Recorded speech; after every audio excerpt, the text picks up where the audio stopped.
Hi, I am CJ Devgn, and welcome to another edition of Breaking Barriers, where my goal is to provide you with proven tools to help you transform your business. We are living in times where business, as usual, is not sustainable. Because new disruptors are arriving every day, therefore, you too must reinvent and break barriers that are holding you back. If you are struggling to grow your business, check out my website at cjdevgan.com and learn about my consulting and coaching services, and let's talk. Welcome to episode number 2.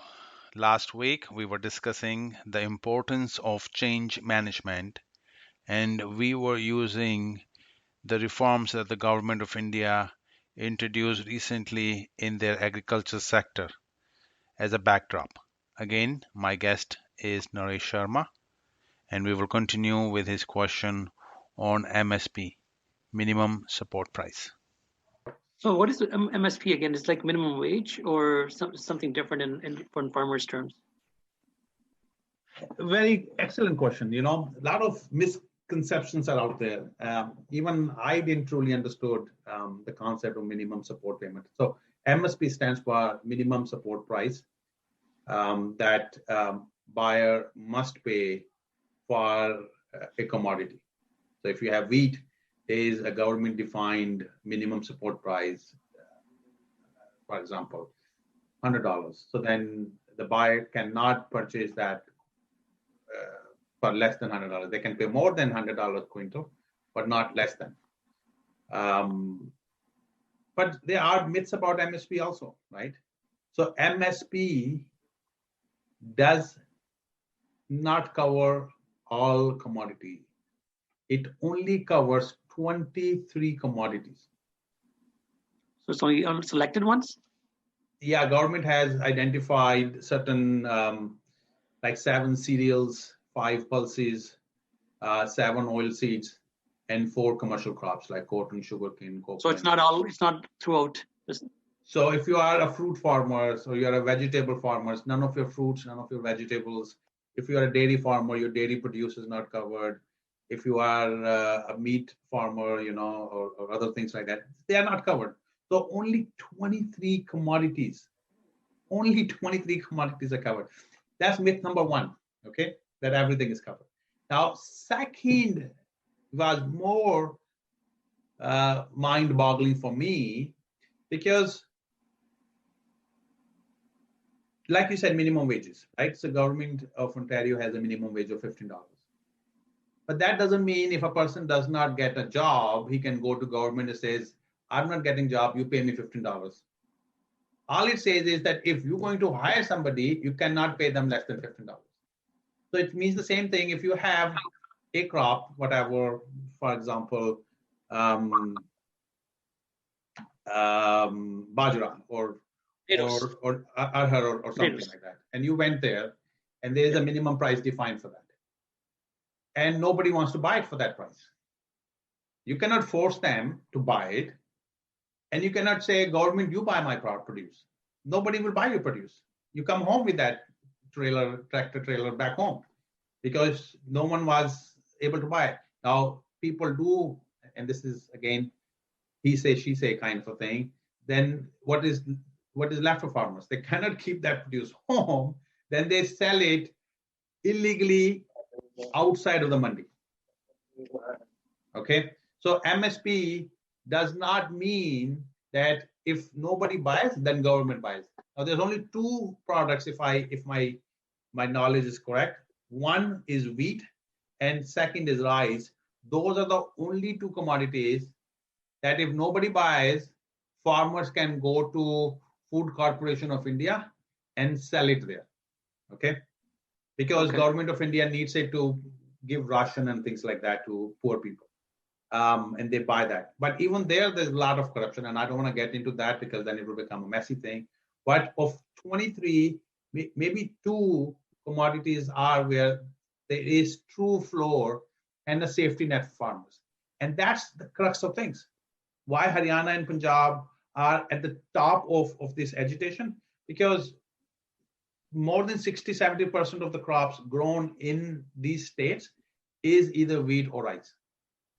Okay, that's why they're They are more impacted by it. impacted by it. Okay, that makes sense. So what is there's another agriculture committee, is it, what is it called? There's a committee. APMC, the Mandi. Yes. Okay. Yes. So the Mandis were formed under a law that was passed, I believe, by Nehru government when India got independence. It's called Agriculture Produce Market Regulation Act. Okay. As you know, Indian farmers are not rich farmers like Canada and US and Europe. They were poor farmers. A lot of these are people with 1 acre, 2 acre lands, if that. And they were always cash strapped. They didn't have a lot of cash, these poor farmers. So they always are in need of cash, even if they have to grow whatever crop they're growing. They need seed, they need fertilizer. If they have a wedding in the family or some sickness in the family, they will go to landlords or loan sharks to get money.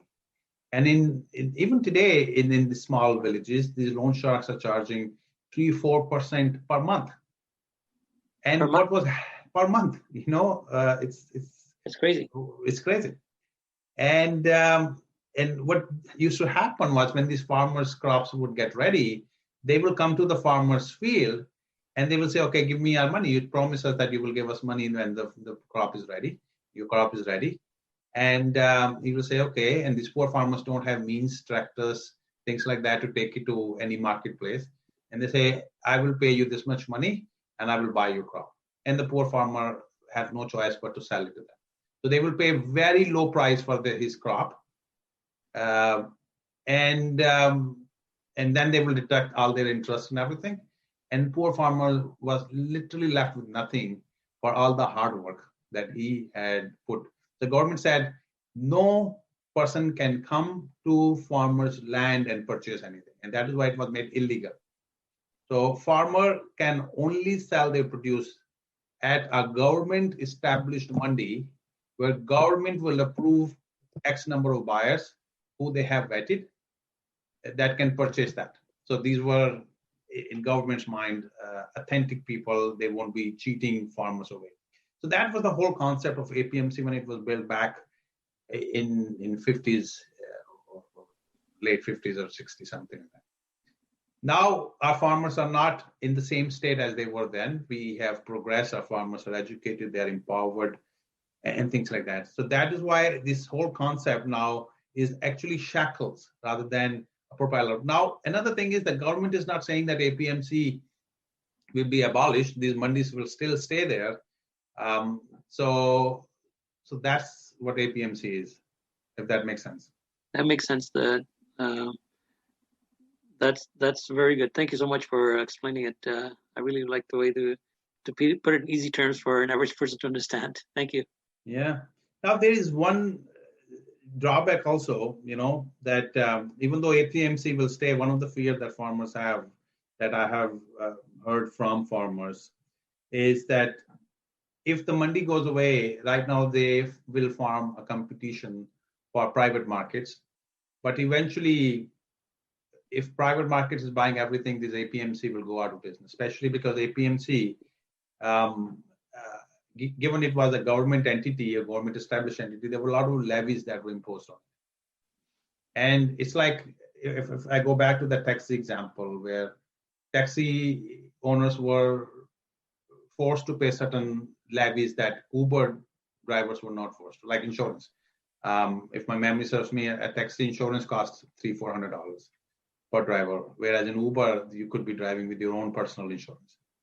And that doesn't set a level playing field for people. So same thing we need to do. Government has to make sure that APMC is freed from the taxes that are being imposed on it, or these private markets that are created, the same level of taxes are applied there.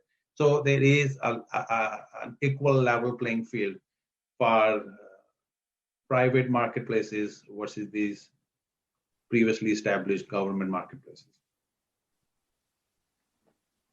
That makes sense. That makes it.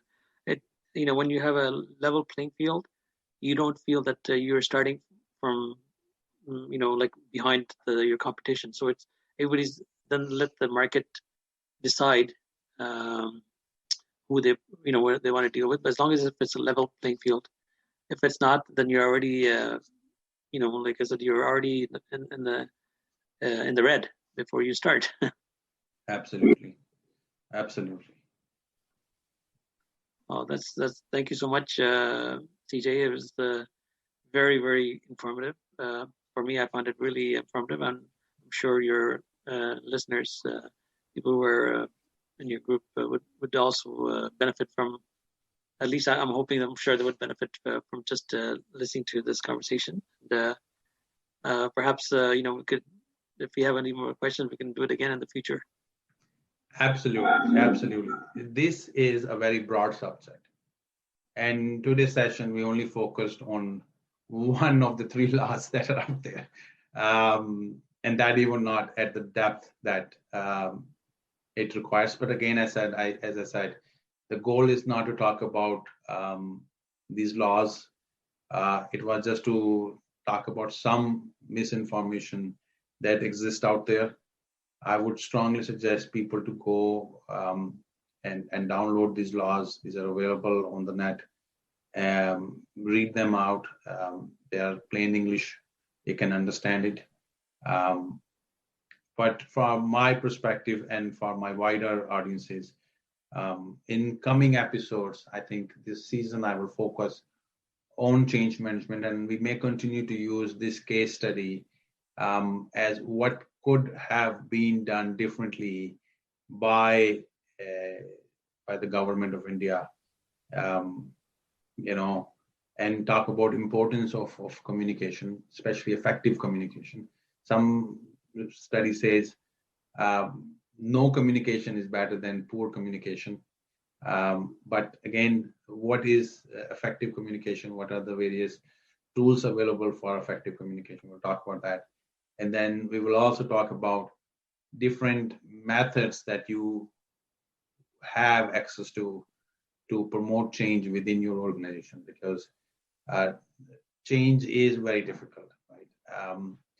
As Newton's third law says, every action has equal and opposite reaction.